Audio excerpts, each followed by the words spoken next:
Mansfield, Texas, a sprawling bedroom community nestled between Dallas and Fort Worth.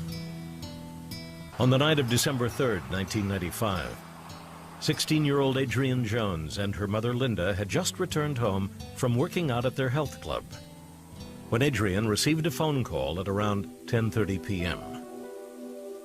She walked down the hallway and she came back, and I said, "You get that phone put down and you get to bed, little girl." And then after that I went to bed. And she'd said it was David from cross country, and he's upset. Adrianne's mother had no idea who David was and assumed he was just one of her daughter's many high school friends. The next morning, Linda's son, Justin, woke her before leaving for school. Justin knocked on my door and said, "Well, Mom, where's Adrianne?" I said, "What do you mean? She's at school." She says, "Well, her stuff's still here." And so that was around 7. So I went in and checked, and her things were still there. And I said, "What's going on?" Linda knew her daughter would sometimes sneak out her bedroom window at night to meet friends, but Adrianne always returned before morning. Linda called Mansfield High, where her daughter was a sophomore. The school reported that Adrianne wasn't in class. Linda immediately reported Adrianne missing and gave her photograph to the Mansfield police. And at noon, I knew something was really, really, really wrong. And I called my husband up and I said, "Adrianne's not here. We can't find her anywhere. She's not at school. She's not at her friends." We called everybody in her address book looking for them. The Davids especially. I was looking at every David in her address book. Earlier that morning, a farmer had discovered the body of a teenage girl in a field near Joe Pool Lake, a popular recreation area about 10 miles from Mansfield. The girl was wearing a sweatshirt, running shorts, and no shoes. She had been bludgeoned and shot twice in the head. Police from the neighboring town of Grand Prairie had jurisdiction over the area where the body was found. Detectives collected shell casings from the scene and determined that the girl had been shot with a 9mm pistol. The Tarrant County medical examiner saw no signs of sexual abuse and concluded that the teenager had died around 1 o'clock that morning. Early that evening, Grand Prairie detectives informed the Jones family that the body they had found was Adrianne's. My husband had to go with the detectives and identify her body. And I called all my family, and I can still hear their voices saying, "No, you're wrong." And it was the truth. She had been shot and murdered by somebody. No one could figure out why. Detectives interviewed several students at Mansfield High School, including a senior named David Graham, who, like Adrianne, was on the cross-country track team. Graham was an honor student, active in the ROTC and Civil Air Patrol. He was expecting to hear any day about his appointment as a cadet at the Air Force Academy in Colorado Springs. Graham told police he hadn't spoken to Adrianne lately, but offered to help in any way he could. He gave detectives no indication of having any type of relationship with her. The case had detectives baffled. Adrianne was not a troublemaker or an outcast. She was an attractive, popular girl, a straight-A student who dreamed of studying behavioral sciences at Texas A&M University. She worked at a fast food restaurant after school, played soccer, and was on the track team. She had no enemies whom her family or friends could identify. It seemed like a random and senseless crime. I mean, here she is, this beautiful young girl, and she's found in this really wackety place out in nowhere land, and she's been shot in the face and bludgeoned in the back of her head, and you don't know why. What did this young 16-year-old little girl know or do that caused you to hate her that much? 11 days after Adrianne Jones was murdered, police in Grand Prairie, Texas, had a suspect in custody, a 17-year-old classmate named Brian McMillan. Although they had no real evidence against him, police held Brian for 3 weeks, pressuring him to confess to the murder. He never did, and after passing a polygraph test, he was released. His family later sued the city of Grand Prairie and the police and settled out of court for an undisclosed amount. For the next 9 months, detectives turned up no new leads. Their big break would occur far from Texas, at the U.S. Naval Academy in Annapolis, Maryland. For 9 long months, detectives in Grand Prairie, Texas, focused on little else but solving the murder of 16-year-old Adrianne Jones. They followed up on dozens of leads, but were getting nowhere. And my husband totally believed they would never, ever, ever find the killers, let alone go to trial. And I said, you know, they're going to find them. And then our prayer came true. They bragged. In late August 1996, Grand Prairie police received a tip from authorities at the U.S. Naval Academy in Annapolis, Maryland. An 18-year-old midshipman named Diane Zamora had reportedly confided to her roommates that she and her fiancé had killed a girl in their home state of Texas. The dead girl's name was Adrianne Jones. Zamora's fiancé was an Air Force Academy cadet named David Graham. The story that would soon emerge was of an obsessed couple so devoted to each other that they had sworn not to let anything come between them, and of the girl who somehow became the target of their buried resentments. Both David Graham and Diane Zamora were overachievers who dreamed of careers in the military. They had started dating during their senior year in high school. David attended Mansfield, while Diane was a student at nearby Crowley High. In a rare interview with American Justice, David talked about his relationship with Diane. I'd known Diane in the Civil Air Patrol for about 3 years before we started going out. And I'd always known her to be a real bubbly, spontaneous girl, and I knew she was very smart, that she made straight A's in school, and she was real determined to get what she wanted. In the spring of 1996, David received an appointment to the Air Force Academy in Colorado, where he would train to be a pilot. Around the same time, Diane, whose dream was to become an astronaut, was accepted to the Naval Academy. The only thing more important than their military careers was their intense devotion to each other. The teenagers were engaged and planned to marry 4 years later in the summer of the year 2000. I knew that the relationship we had was too serious for that time in our life, and I tried to slow it down, but there was nothing I could do. I was infatuated with her, and she was obsessed with me. The young couple were bound by more than the promise of marriage. They shared a horrible secret they had sworn to carry to their graves.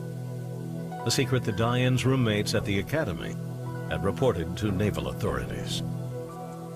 This was the break Grand Prairie police had been waiting for. Investigators flew immediately to Annapolis. They interviewed 3 of Diane's classmates. All confirmed that she had told them about the murder. Police then questioned Diane. As I spoke to her, told her why we were there and who we were, I got no reaction whatsoever. I got what is sometimes referred to as the 1,000-mile stare. She just kind of looked through us.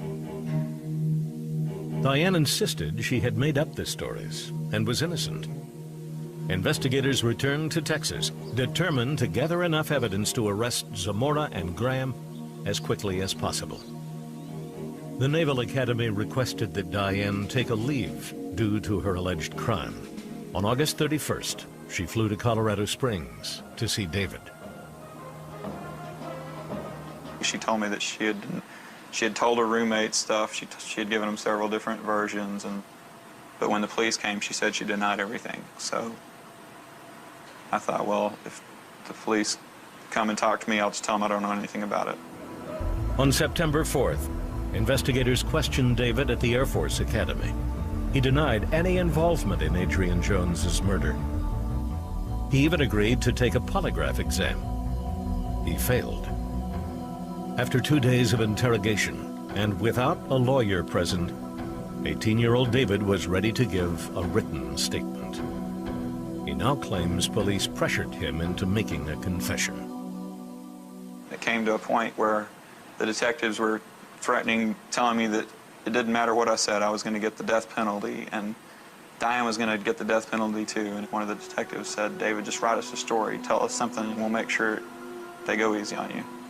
So I said, "Okay, here, I'll write you something." David typed his own statement. He wrote in chilling detail about a cold-blooded, calculated murder carried out by two teenagers, consumed by guilt, jealousy, and passion. David wrote that in December 1995, he had confessed to Diane that he and teammate Adrianne Jones had a one-time sexual encounter after a track meet in Lubbock the previous month.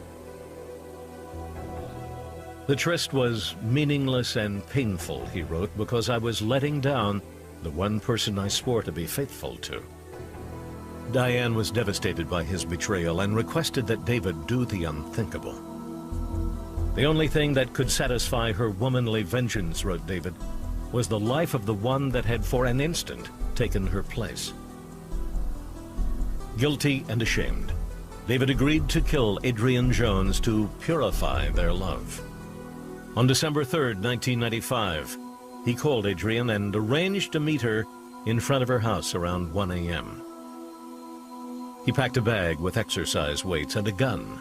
The plan, he wrote, was to break her young neck and sink her body to the bottom of the lake.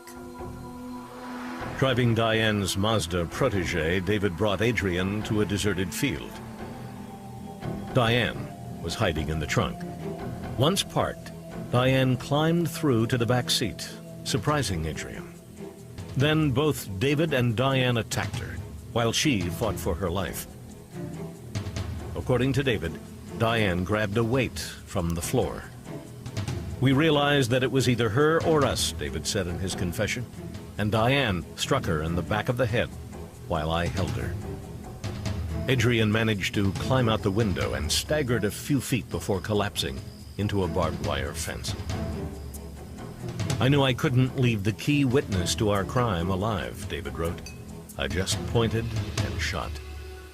The first words David and Diane said to each other were, "I love you," followed by Diane's comment, "We shouldn't have done that, David."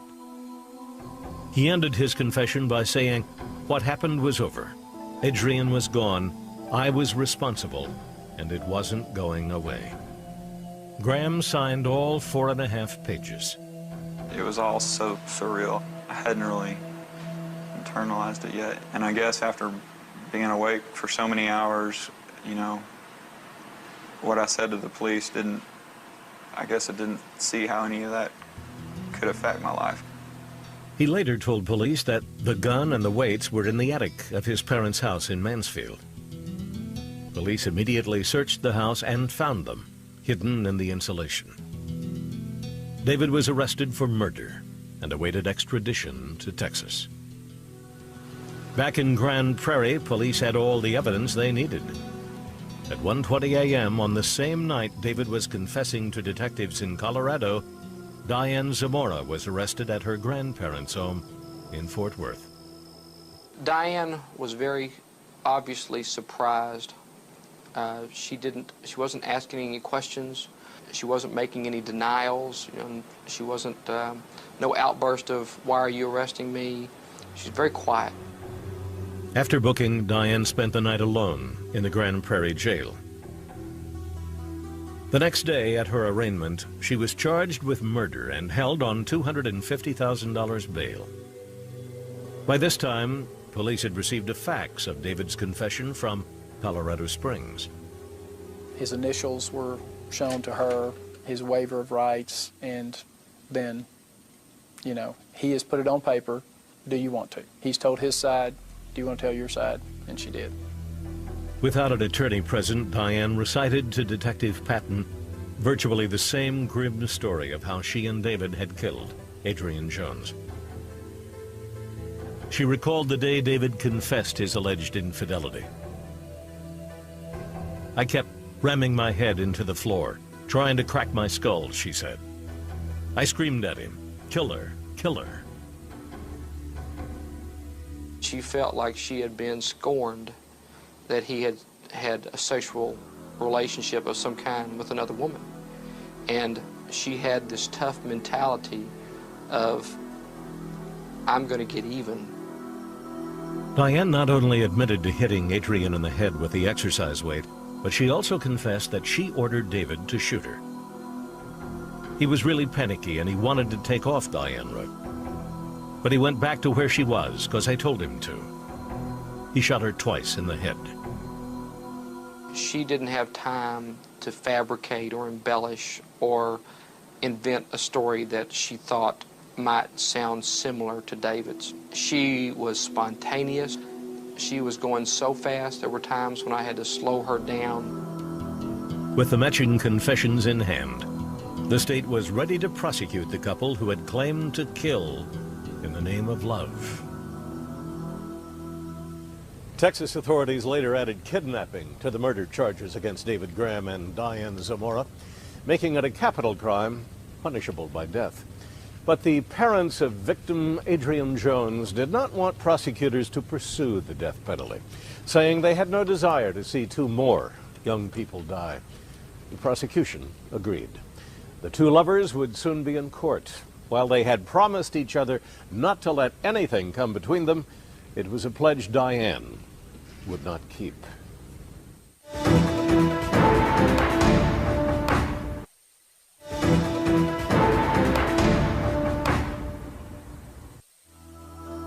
In September 1996, the national media latched onto the story of a love triangle involving two promising young military recruits and a beautiful teenage rifle.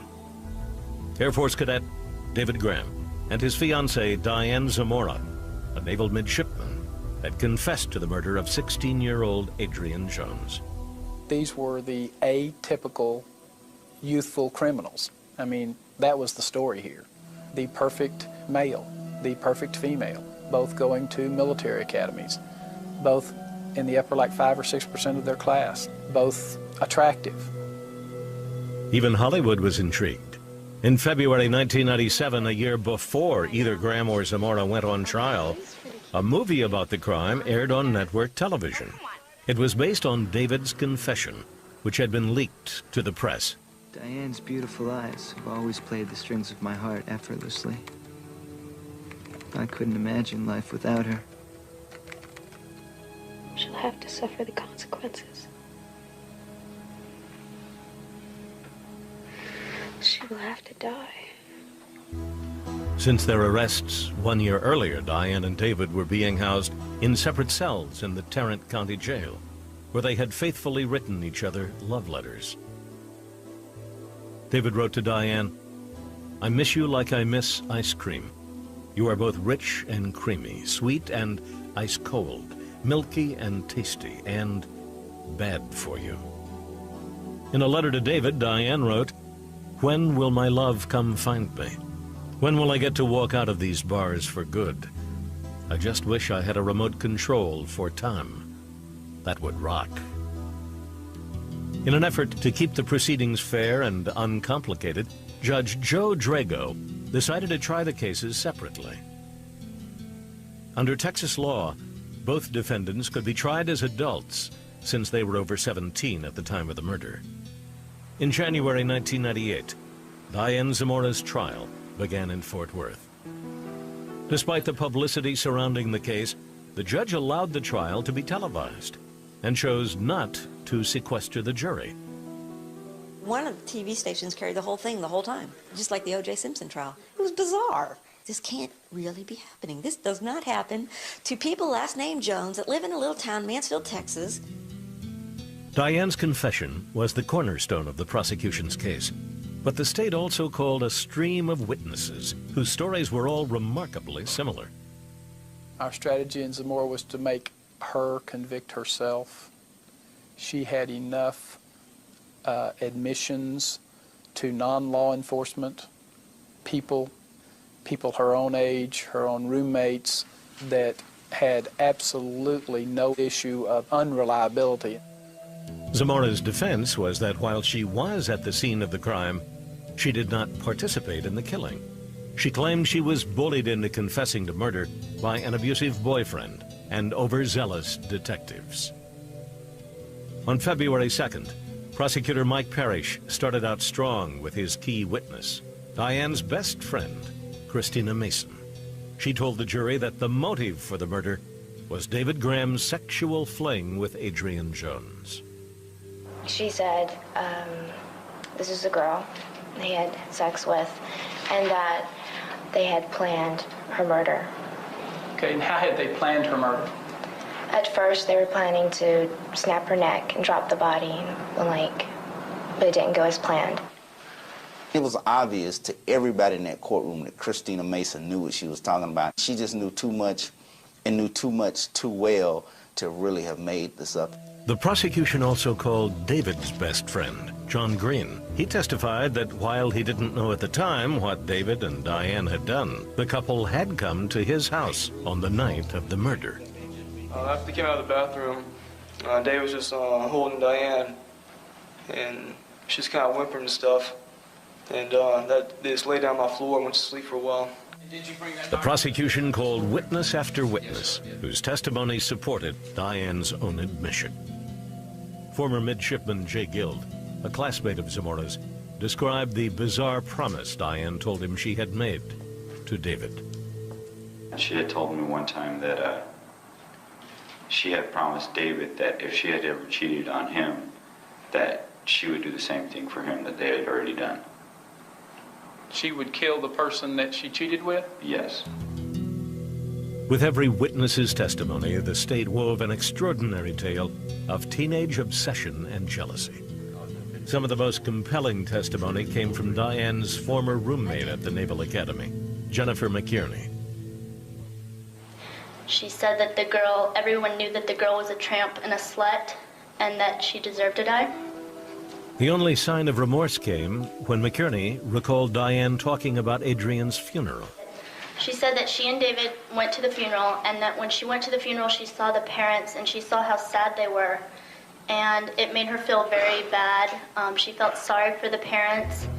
Along with Diane's confession, the prosecution showed the jury DNA tests identifying the blood in Diane's car as Adrianne's. The gun and exercise weights, which were found in David's attic, and Diane's day planner. She had certain dates circled, important dates, birthdays, graduation days, and on December the 4th, there was a circle and a little arrow drawn down, and it had Adrianne, 1:38 a.m.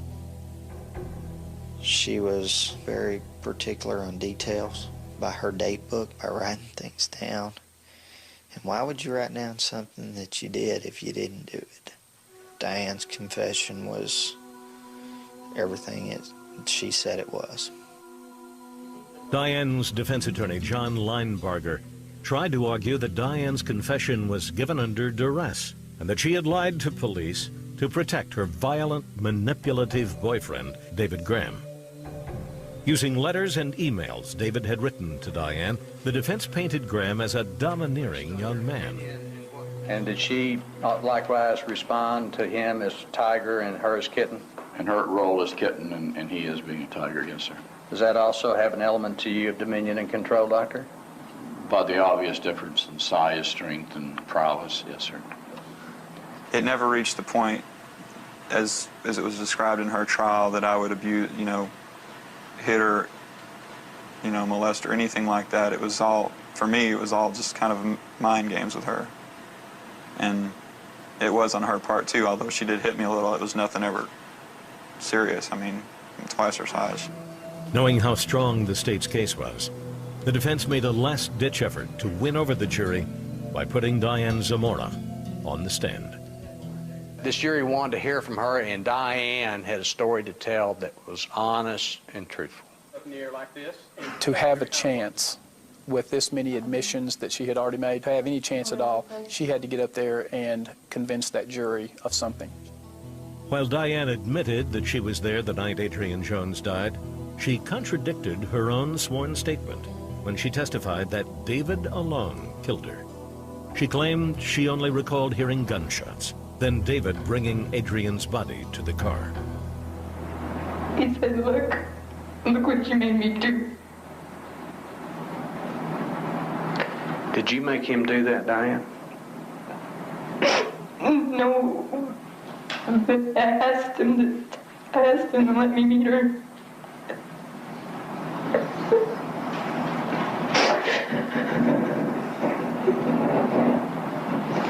Had you ever asked him to kill Adrianne Jones for you? No. There was no emotion in her crying, and it came across as if she had been coached by her attorneys or by somebody that when they start asking you these questions, you need to start crying. Take that in your right hand. When cross-examined by the prosecution, Diane's demeanor suddenly changed. Christina Mason is a liar. Oh, we found somebody. Is Jay Gill a liar? No, sir. I believe Jay Guild and Jennifer McCurney misinterpreted a lot, and there are reasons I said what I said, but they're not liars. Christina Mason is a liar, though. She was very cocky, very arrogant. Her answers were short to the point and very stern, as if you're not going to get me on this. She was trying unsuccessfully to portray herself as one type of person, trying to shift responsibility to David.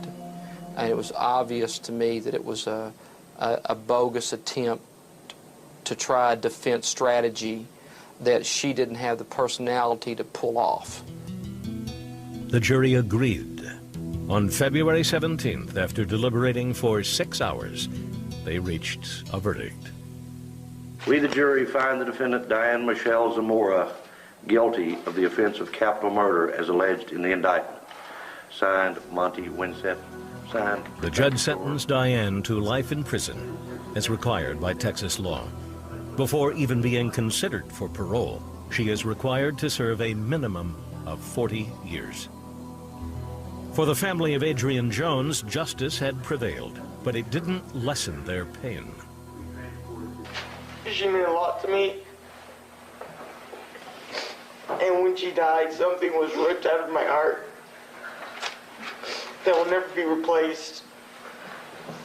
We can only hope that if David Graham respects his military code of honor, he will step forward and accept responsibility. As Diane Zamora was heading off to prison near Gatesville, Texas, a new judge was appointed for David Graham's trial. Faced with the nearly impossible task of finding a jury that hadn't heard about the case, Judge Don Leonard moved David's trial south to New Braunfels, Texas, near San Antonio. There, David would follow Diane's lead and turn on his lover to save himself.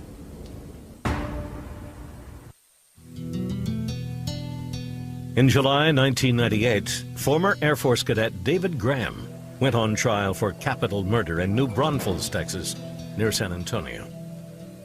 The 20-year-old had watched his fiancée, Diane Zamora, betray him at her trial 5 months earlier and blame him alone for the murder of Adrianne Jones.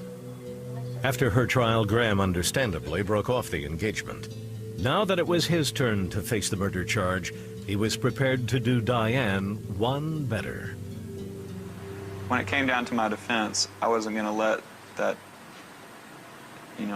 crazy infatuation, obsessed relationship stop me from telling the truth and from getting myself off after what she had said about me. Not only would Graham try to claim that Diane was solely responsible for the murder, his argument would be that he wasn't even at the scene of the crime. He was not there when that Jones child was killed. And there's no physical evidence that puts him there. What puts David there is his statement, Zamora's statement, and Zamora's statements to other people. What parts of the statement are inaccurate? From the beginning, Graham's attorney, Dan Cogdell, courted the media, particularly when it came to the state's most incriminating evidence, David's highly damaging confession.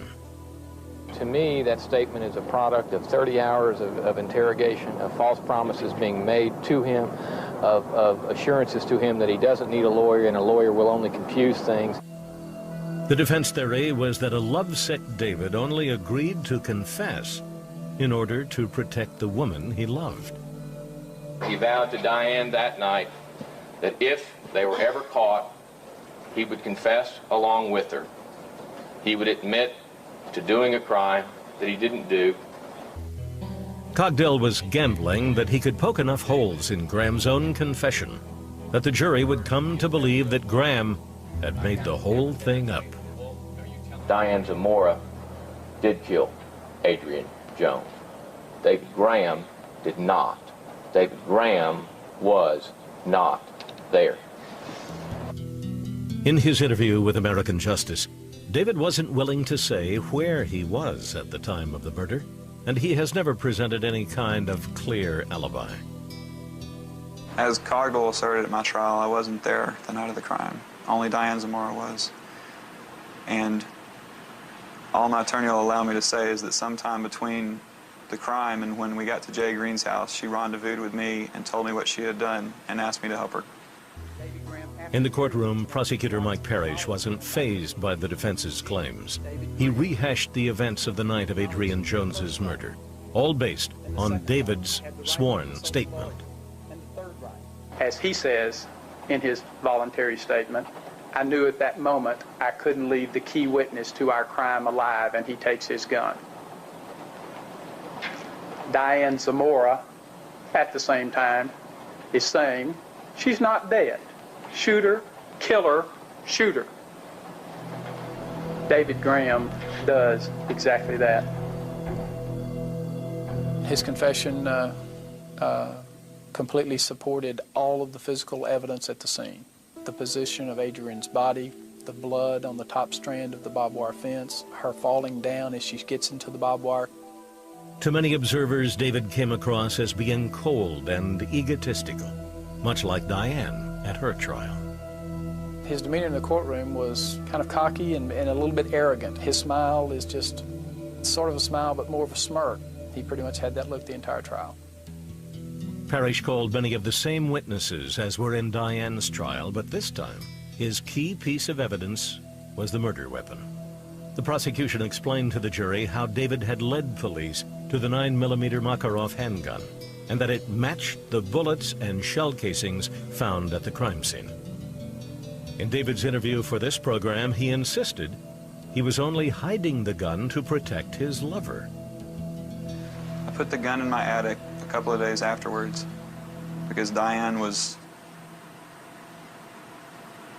I don't know if she was attached to it. She thought it was some kind of sign of her devotion to me, if it was just some kind of symbol of what she would do.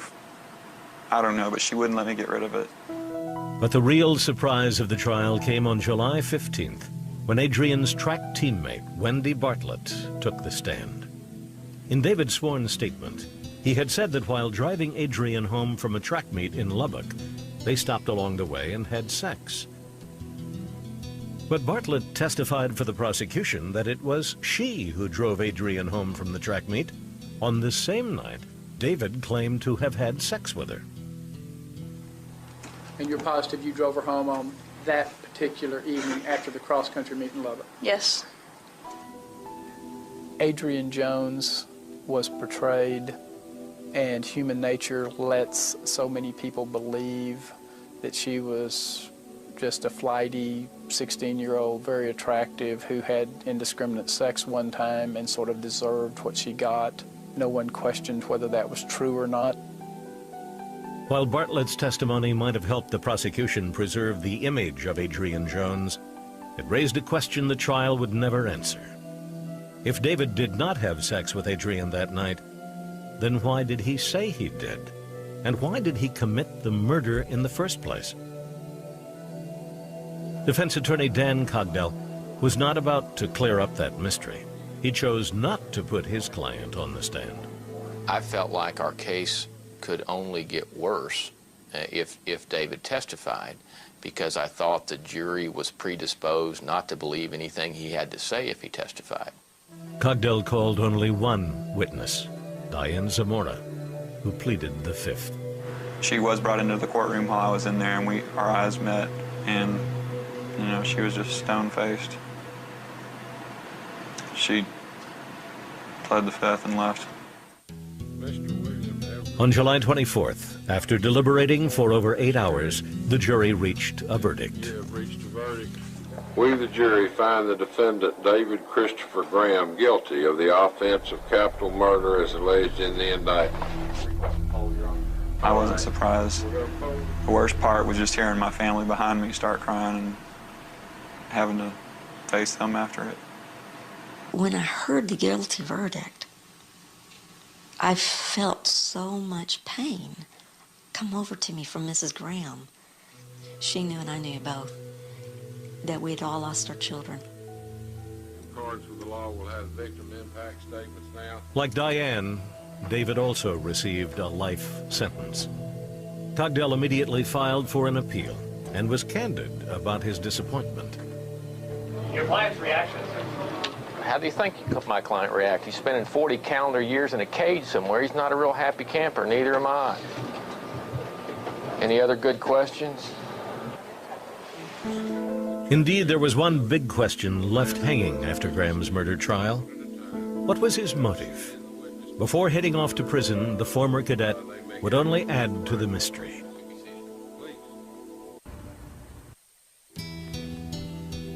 Far from the mountains of Colorado Springs, David Graham now calls the George Bedo Unit Prison of Tennessee Colony, Texas, home. Several weeks before arriving there, Graham addressed the one mystery that had been generated by the trial. In an interview just after his conviction, David claimed that, in fact, he never did have sex with Adrianne Jones, making the motive for her murder all the more inscrutable.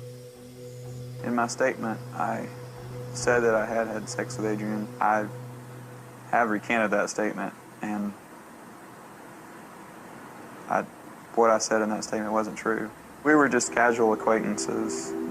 I knew her from the team. I gave her a ride home occasionally.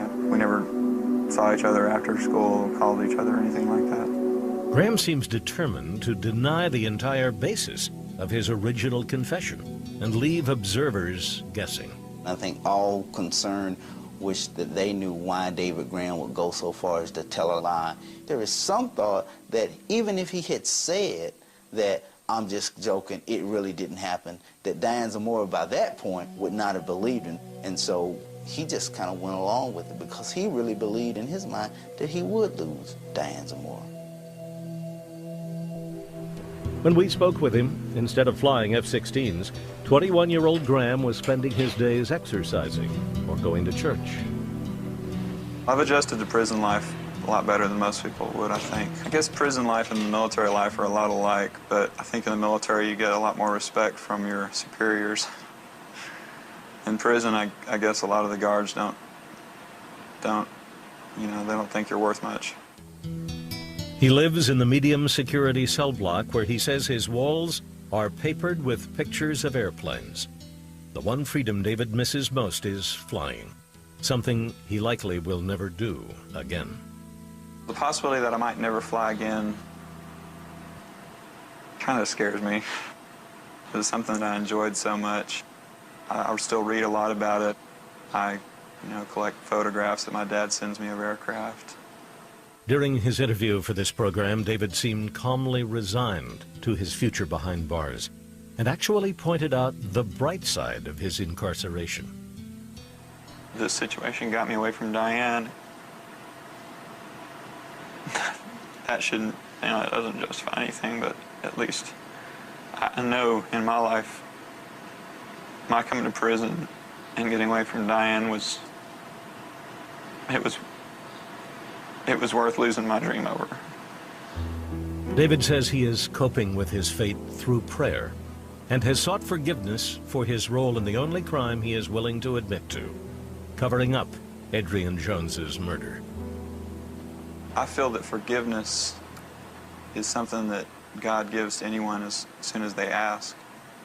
And a lot of people, the Jones family, the prosecutors, a lot of the people that have heard about the case, whether or not I'm guilty, they don't want to forgive me. They think I should just suffer the rest of my life. As for his relationship with Diane Zamora, after their convictions, the lovers who were once inseparable lost contact, and that's how David plans to keep it. Today, when I think about Diane, I just wonder if there's anything I could do to help her. The last time I heard from her, she wrote me and said, you know, I still love you. I could tell just from her words it was the same old Diane. Zamora, for her part, is an inmate at the Lane Murray Unit Prison in Gatesville. While she continues to study hard, trying to make the best of her situation, life behind bars has been a struggle. Emotionally, Diane has built, as she sometimes does, a wall around herself. She has not made close friends with anyone down there. She stays to herself. Linda Jones is grateful that justice prevailed so that she can put the pain of her daughter's murder behind her and live with her memories. The memories I have of Adrianne are of her soccer and watching her play and knowing that she was going to do it. Watching her hair flip in the air, watching her with people. At Mansfield High School, a tree was planted in Adrianne's memory. While Linda has done her best to move on, the one question that eats away at her is why. David Graham says he doesn't have an answer. I really believe that Adrianne died for a reason. I don't know what it is. And I doubt if Linda Jones will ever figure it out. But a lot of lives have been changed because of this. David says he would like to make his peace with Linda Jones and her family. I've thought about writing to her. I'm not going to. If I could say anything to her, I'd just tell her that I love her and that I'm sorry for all she's gone through. For Linda, contact with her daughter's killers is not even a possibility. They're where they belong. Nothing they say will ever change what is a fact. And the one priority fact that remains is Adrianne Jones died by their hands, by their callous thinking on December 4th, 1995. And she's a box of ashes waiting to be buried. And that's all I got left of my baby. Since this program first aired, David Graham has made a surprising turnabout from the story he told us. In November 2002, he admitted that he did, in fact, murder Adrianne Jones. Graham said he committed the crime to prove his, quote, ultimate devotion to his jealous girlfriend. As for Diane Zamora, in September 2005, she lost her bid for a new child. A judge ruled that the prosecution did not withhold crucial evidence. The evidence in question was two witnesses who were willing to say that Graham could have had sex with Jones as it was portrayed during the trial. For American Justice, I'm Bill Curtis.